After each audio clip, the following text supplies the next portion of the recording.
Good morning to all of you. कल के video explanation में हमने हमारा जो टॉपिक था पी ब्लॉक एलिमेंट उसको कंप्लीट कर लिया था। अब हम स्टार्ट करने जा रहे हैं अपना new chapter that is equilibrium, जिसे हिंदी में कहते हैं साम्य। इक्विलिब्रियम में यानी साम्य में आपको दो टॉपिक पढ़ने हैं, एक पढ़ना है केमिकल इक्विलिब्रियम और एक पढ़ना है आयनिक इक्विलिब्रियम यानी कि रासायनिक साम्य एंड आयनिक साम्य। इक्विलिब्रियम का मतलब क्या होता है, साम्य का मतलब क्या होता है? तो केमिस्ट्री में जब आप केमिकल रिएक्शंस की बात करते हैं, रासायनिक अभिक्रियाओं की बात करते हैं, आपने दो तरह के चेंज पढ़े, एक फिजिकल चेंज पढ़ा है, केमिकल चेंज पढ़ा है, यानी कि एक भौतिक परिवर्तन, भौतिक अवस्थाओं में परिवर्तन पढ़ा है और एक रासायनिक अवस्थाओं में परिवर्तन पढ़ा है। तो जब हम फिजिकल चेंज की बात करते हैं तो उसमें क्या होता है कि फिजिकल स्टेट, एक कंपाउंड है, एक सब्सटेंस है, उसकी फिजिकल स्टेट जब चेंज होती है, फॉर एग्जांपल हम वाटर का एग्जांपल लें तो आइस होती है, जब ये मेल्ट होती है तो वाटर बनती है और वाटर जब फ्रीज होता है तो आइस बनता है। तो इसमें इक्विलिब्रियम का मतलब होगा या साम्य का मतलब होगा एक ऐसी कंडीशन कि जितने अमाउंट आइस जो है वो वाटर में कन्वर्ट हो रही है उतना ही अमाउंट वाटर जो है अगर आइस में भी कन्वर्ट होने लगे, दोनों प्रोसेस एक साथ चल रही हो और एक ऐसी स्टेट आ जाए, एक ऐसी अवस्था आ जाए जिसमें जितना अमाउंट, जितनी मात्रा बर्फ़ की जो है वो पानी में परिवर्तित हो रही है उतनी ही मात्रा पानी की जो है वो बर्फ़ में परिवर्तित हो रही हो, तो दोनों के आयतन में कोई भी वृद्धि या कटौती नहीं होगी। मतलब हम ये बता ही नहीं पाएंगे कि आइस से वाटर बन रहा है, वाटर से आइस बन रहा है। तो ऐसी जो कंडीशन अराइज होगी, ऐसी जो स्थिति उत्पन्न होगी, उस स्थिति को ही साम्य अवस्था या इक्विलिब्रियम कहा जाता है। मतलब एक तरह से अगर हम प्रैक्टिकली सोचें कि हमने एक बाउल लिया और इसमें बर्फ़ पूरी भरी हुई है और यहाँ से ये पानी में कन्वर्ट हो रही है और पानी जो है वो बर्फ़ में कन्वर्ट हो रहा है, मतलब इसी बाउल में ही वो मेल्ट भी होती जा रही है और फ्रीज भी हो रही है। तो एक ऐसी कंडीशन कि जितना अमाउंट आइस जो है वो वाटर में कन्वर्ट हो रही है उतना ही अमाउंट वाटर जो है वो आइस में कन्वर्ट होता जा रहा है। तो क्या आप बता पाएंगे कि यहाँ पर बर्फ़ पिघल रही है या बर्फ़ जम रही है? आप नहीं बता पाएंगे। क्यों? बर्फ़ पिघलना या जमना इस बात पर डिपेंड करेगा कि किसका वॉल्यूम बढ़ रहा है। अगर आइस का वॉल्यूम बढ़ेगा, अगर बर्फ़ का आयतन ज़्यादा होगा तो आप कहेंगे सर बर्फ़ जम रही है। अगर पानी का आयतन बढ़ेगा तो आप कहेंगे सर बर्फ़ पिघल रही है। लेकिन यहाँ तो दोनों कंडीशनें सेम है ना, दोनों अवस्थाएं एक जैसी हैं। जितना मात्रा जो है बर्फ़ की वो पानी में बदल रही है उतनी ही मात्रा पानी की जो है वो बर्फ़ में परिवर्तित हो रही है। तो दोनों का आयतन क्या रहेगा? अपरिवर्तित रहेगा, अनचेंज रहेगा। और ऐसी कंडीशन को ही इक्विलिब्रियम कहा जाता है। ये फिजिकल इक्विलिब्रियम की बात बताई हमने, भौतिक साम्य था। केमिकल इक्विलिब्रियम का मतलब क्या होगा रासायनिक साम्य में? कि एक रिएक्टेंट ए है, ये प्रोडक्ट बी में कन्वर्ट होता है और ठीक इसी समय बी जो प्रोडक्ट है वो ए में कन्वर्ट होता है। हम बात कर रहे हैं यहाँ पर रिवर्सिबल रिएक्शन यानी कि उत्क्रमणीय अभिक्रियाओं की। तो जब ए बी में चेंज हो रहा है, बी ए में चेंज हो रहा है, तो फॉर एग्जांपल पहले ए के 5 मॉलिक्यूल थे, ये बी में 5 में से 2 मॉलिक्यूल बी में चेंज हुए, तो बी के कितने मॉलिक्यूल मिले? हमें 2 मिले। तो हम ये कहेंगे कि जो रिएक्शन है, जो अभिक्रिया है वो ए से बी की तरफ हो रही है। लेकिन ठीक उसी समय बी के जो मॉलिक्यूल्स हैं वो ए में कन्वर्ट होना स्टार्ट हुए। तो यहाँ पर बी के 2 थे, मान लीजिए कि एक जो है मॉलिक्यूल यहाँ से बी से ए में कन्वर्ट हो गया। तो उस कंडीशन में फाइनल रिजल्ट क्या निकलेगा? बी का एक मॉलिक्यूल, एक अणु कम हो गया तो बी के पास बचे एक, इनके पास 5 में से 2 कम हुए थे, ये 3 बचे थे और अब एक इसमें बढ़ गया। पहले 2 कम हुए थे, अब इसमें एक बढ़ गया, तो अब इनके पास कितने हो गए? 4। तो फाइनल रिजल्ट ये निकल के आया कि जब ए बी में और बी ए में चेंज हुआ तो ए के मॉलिक्यूल बचे 4 और बी के मॉलिक्यूल बने 1। लेकिन अभी भी इक्विलिब्रियम नहीं आया। इक्विलिब्रियम का मतलब क्या होगा? इक्विलिब्रियम का मतलब होगा एक ऐसी कंडीशन कि जिसमें जितना अमाउंट ए से बी में कन्वर्ट हो रहा है उतना ही अमाउंट बी से ए में कन्वर्ट होना स्टार्ट हो जाए। यानी कि यहाँ पर भी 2.5 मॉलिक्यूल हो और यहाँ पर भी 2.5 मॉलिक्यूल्स आ जाए। तो उस कंडीशन में क्या आप बता पाएंगे कि रिएक्शन किस डायरेक्शन में हो रही है? ए से बी बन रहा है या बी से ए बन रहा है? आप नहीं बता पाएंगे। और ऐसी अवस्था को, ऐसी कंडीशन को ही केमिकल इक्विलिब्रियम यानी कि रासायनिक साम्य कहा गया। ध्यान समझिएगा, ए के 5 मॉलिक्यूल थे, 5 में से 2 मॉलिक्यूल ए के जो हैं वो बी में, प्रोडक्ट बी में कन्वर्ट हुए, तो अब ए के कितने बचेंगे? 3 बचेंगे। बी के कितने हो जाएंगे? 2 हो जाएंगे। और ठीक उसी समय बी से एक मॉलिक्यूल जो है वो ए में कन्वर्ट हो गया, तो बी के 2 थे, एक माइनस हुआ तो बी के पास फाइनली अंत में कितने बचे? सिर्फ एक ही अणु तो बचा, यानी उत्पाद सिर्फ एक ही तो बचा। और रिएक्टेंट जो अभिकारक हैं वो कितने हो गए? 3 में 1 + 1 हुआ तो 4। तो फाइनल रिजल्ट ये निकल रहा है कि 5 में से एक अणु जो है, 5 अभिकारकों में से एक अणु जो है वो उत्पाद में परिवर्तित हो रहा है।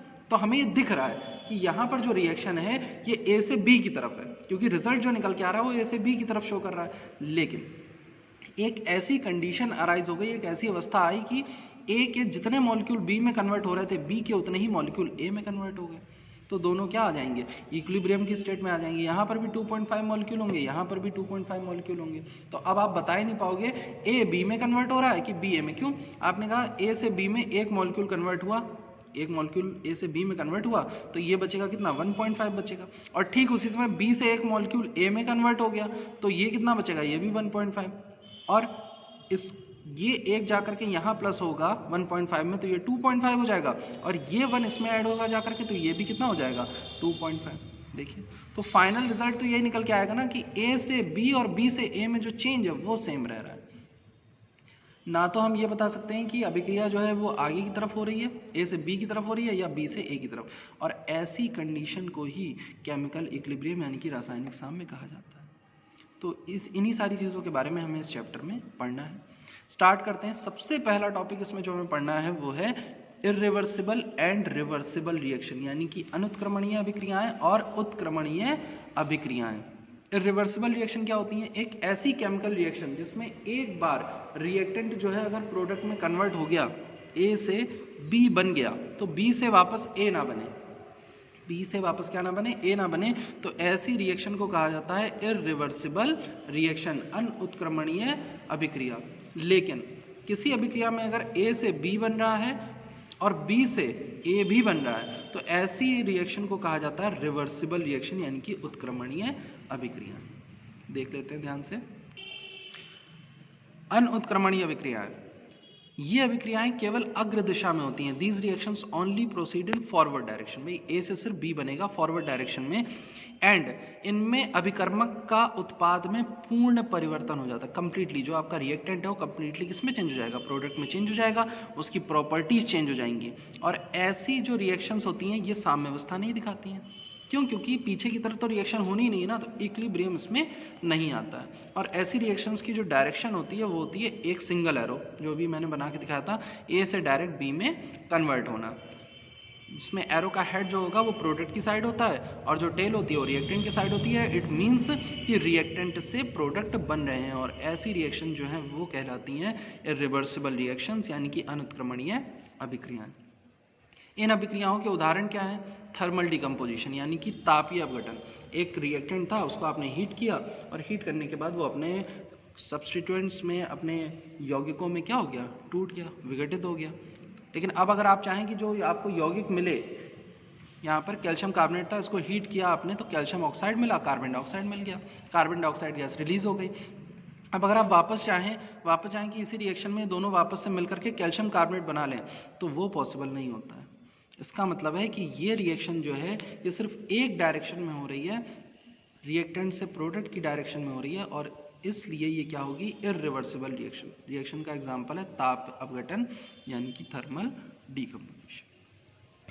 दूसरा एग्जांपल है इस रिएक्शन का न्यूट्रलाइजेशन रिएक्शन, यानी कि उदासीनीकरण अभिक्रिया। न्यूट्रलाइजेशन रिएक्शन क्या होती है? जिस रिएक्शन में एक एसिड और एक बेस आपस में रिएक्ट करके सॉल्ट और वाटर का फॉर्मेशन करते हैं, यानी कि एक अम्ल व क्षार मिल करके लवण और जल को उत्पन्न करते हैं, ऐसी अभिक्रियाओं को उदासीनीकरण अभिक्रियाएं कहते हैं।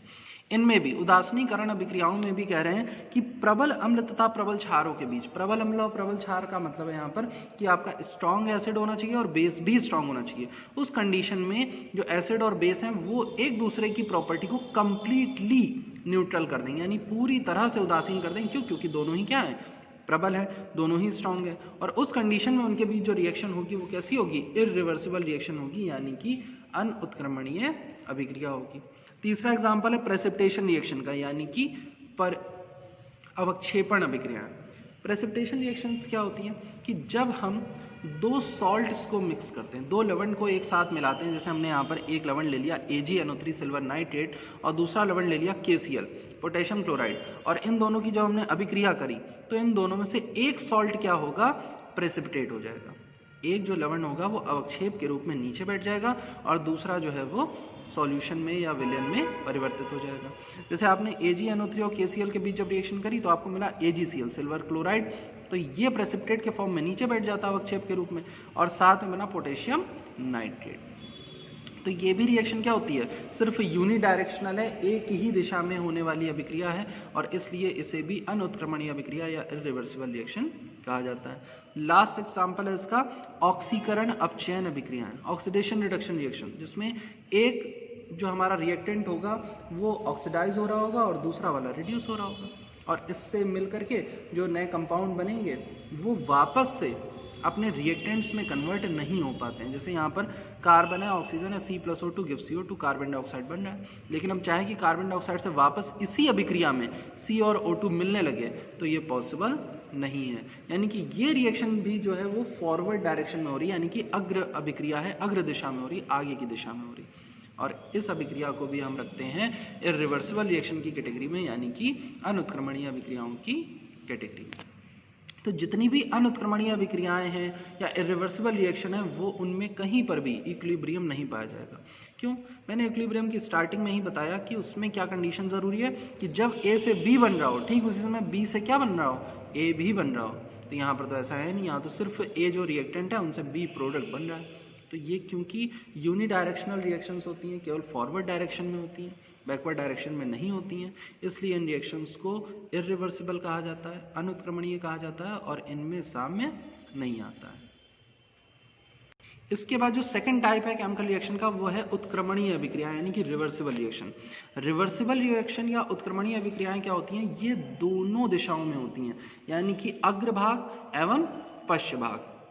एग्जाम्पल के रूप में यहाँ पर ये हमारे पास ए कोई एक अभिकारक है, ए अभिकारक है, और ये जब अभिक्रिया करता है, ए रिएक्टेंट जो है जब रिएक्ट करता है तो ये बी प्रोडक्ट यानी कि बी उत्पाद बनाता है। लेकिन इस अभिक्रिया में सिर्फ ए से बी नहीं बनता है, इस अभिक्रिया में बी से बी उत्पाद जो है वो ए अभिकारक में भी परिवर्तित हो रहा है, यानी कि ये जो अभिक्रिया है ये फॉरवर्ड डायरेक्शन और बैकवर्ड डायरेक्शन यानी अग्र दिशा और पश्च दिशा दोनों में ये अभिक्रिया भाग लेती है, दोनों ही रूप में ये अभिक्रिया होती है। और ऐसी जितनी भी अभिक्रियाएं हैं जिनमें अग्र अभिक्रिया और पश्च अभिक्रिया एक साथ हो रही होती है, ऐसी अभिक्रियाओं को क्या कहा जाता है, उत्क्रमणीय अभिक्रिया, यानी कि those reactions in which the reaction proceed in both the direction forward and backward are called reversible reaction. Reversible reaction का सबसे अच्छा एग्जाम्पल अगर हमें पढ़ना है, N2 गैस होती है, हाइड्रोजन गैस होती है, N2 और H2 नाइट्रोजन हाइड्रोजन गैस जब मिलती हैं तो NH3 अमोनिया बनाती हैं, और ठीक उसी समय जो अमोनिया है वो नाइट्रोजन और हाइड्रोजन में भी क्या हो रही होती है, ब्रेक हो रही होती है। आप हैबर विधि पढ़ेंगे नेक्स्ट ईयर, हैबर्स प्रोसेस, उसमें देखेंगे कि N2 + 3H2 gives 2NH3, 1 mole nitrogen 3 मोल हाइड्रोजन जो है वो 2 मोल अमोनिया के दे रहे हैं, और ठीक उसी समय जो 2 मोल अमोनिया है वो 1 मोल नाइट्रोजन और 3 मोल हाइड्रोजन में चेंज हो रही है। तो ये रिएक्शन जो है हमारी दोनों डायरेक्शंस में हो रही है, फॉरवर्ड डायरेक्शन में भी ये फॉरवर्ड डायरेक्शन होगी और ये होगी बैकवर्ड डायरेक्शन, यानी कि ये है अग्र दिशा, ये है पश्च दिशा। तो ऐसी अभिक्रियाएं जिनमें जो अभिक्रिया है वो अग्र और पश्च दोनों दिशाओं में हो रही है, यानी फॉरवर्ड एंड बैकवर्ड दोनों डायरेक्शंस में हो रही है, उन रिएक्शंस को कहा जाता है रिवर्सिबल रिएक्शन, यानी कि उत्क्रमणीय अभिक्रियाएं।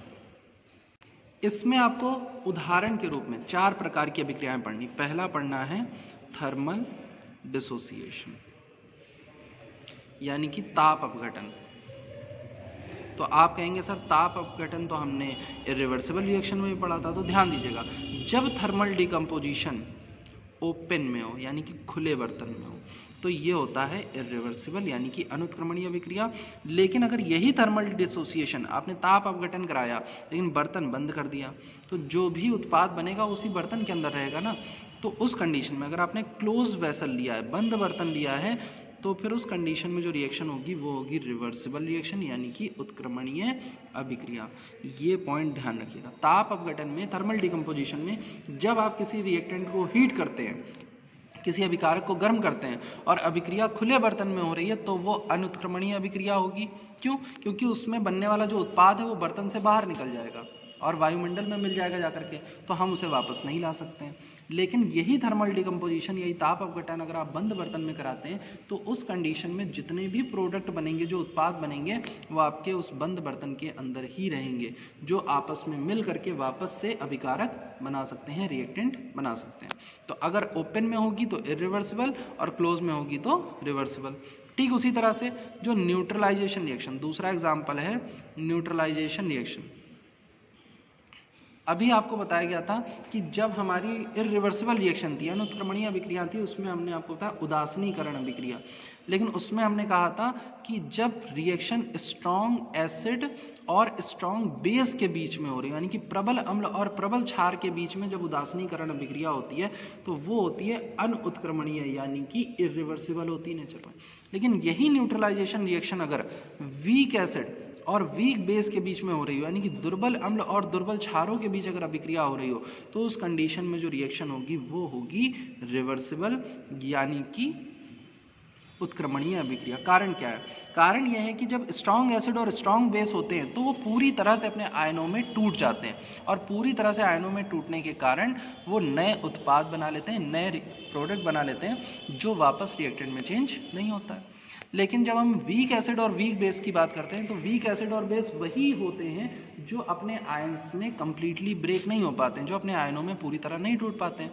तो उस अवस्था में क्या होगा? जब ये अपने आयनों में पूरी तरह से नहीं टूट पाएंगे तो जो उत्पाद बनेगा वो पूरी तरह से नहीं बन पाता है, और इस वजह से उत्पाद से अभिकारक बनने की जो टेंडेंसी है, जो क्षमता है, वो इनमें उपस्थित रहती है, और ऐसी अवस्था में जो अभिक्रिया होगी वो कहलाएगी रिवर्सिबल रिएक्शन, यानी कि उत्क्रमणीय अभिक्रिया। तो पहला थर्मल डिकम्पोजिशन था, दूसरा न्यूट्रलाइजेशन रिएक्शन। दोनों ही रिवर्सिबल भी होते हैं और इरिवर्सिबल भी होते हैं, आपको डिफरेंस बता दिया गया। थर्ड टाइप की जो रिएक्शन है, अब थर्ड टाइप की जो रिएक्शन है वो है हाइड्रोलिसिस। हाइड्रोलिसिस का मतलब होता है जल अपघटन। जब आप किसी का जल अपघटन कराते हैं, यानी कि जल से अभिक्रिया करा रहे हैं, हाइड्रोलिसिस करा रहे हैं, आप जल अपघटन करा रहे हैं, तो जल अपघटन एक ऐसी अभिक्रिया है जो कि उत्क्रमणीय होती है, यानी कि नेचर में रिवर्सिबल होती है। फॉर एग्जांपल जो आपके ईस्टर होते हैं, RCOR इनका फॉर्मूला होता है, 2 R एल्किल ग्रुप हैं, जब इसकी रिएक्शन आप H2O से कराते हैं तो बनता है RCOH और ROH, यानी कि ईस्टर का जब जल अपघटन कराया जाता है, ईस्टर्स का जब हाइड्रोलिसिस होती है तो हमें कार्बोक्सिलिक एसिड और अल्कोहल मिलते हैं। ठीक उसी तरह से एक अभिक्रिया होती है ईस्ट्रीफिकेशन। ईस्ट्रीफिकेशन में क्या होता है? ये ईस्ट्रीकरण अभिक्रिया, इसमें जब एक कार्बोक्सिलिक एसिड RCOH और ROH आपस में मिलते हैं तो OH और H मिल करके वाटर क्या कर देते हैं? निकाल देते हैं, और बन जाते हैं RCOR। ध्यान से देखिएगा, यहाँ पे क्या हो रहा है? RCOR में जब आप पानी मिला रहे हैं तो वो RCOH और ROH बना रहा है, और उसी तरह से ईस्ट्रीकरण में क्या हो रहा है कि जब RCOH और ROH की आप अभिक्रिया करा रहे हैं तो उसमें पानी निकल रहा है और बना रहा है RCOOR।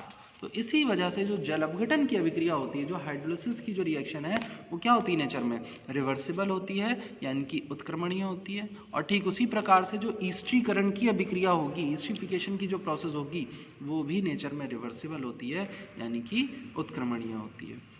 उत्क्रमणीय अभिक्रिया क्या होती है? ध्यान रखेंगे, ऐसी अभिक्रिया जो अग्र दिशा तथा पक्ष दिशा दोनों दिशाओं में उत्पन्न होती है, यानी कि those reactions which take place which proceed in forward as well as backward direction. फिर हमने कहा जो साम्य है, जो इक्विलिब्रियम है, वो केवल और केवल किन में पाया जाएगा? जो आपकी रिवर्सिबल रिएक्शन होंगी, यानी कि जो उत्क्रमणीय अभिक्रियाएं जो दोनों दिशाओं में भाग ले सकती हैं, ऐसी अभिक्रियाओं में ही केवल साम्य की स्थिति उत्पन्न होती है।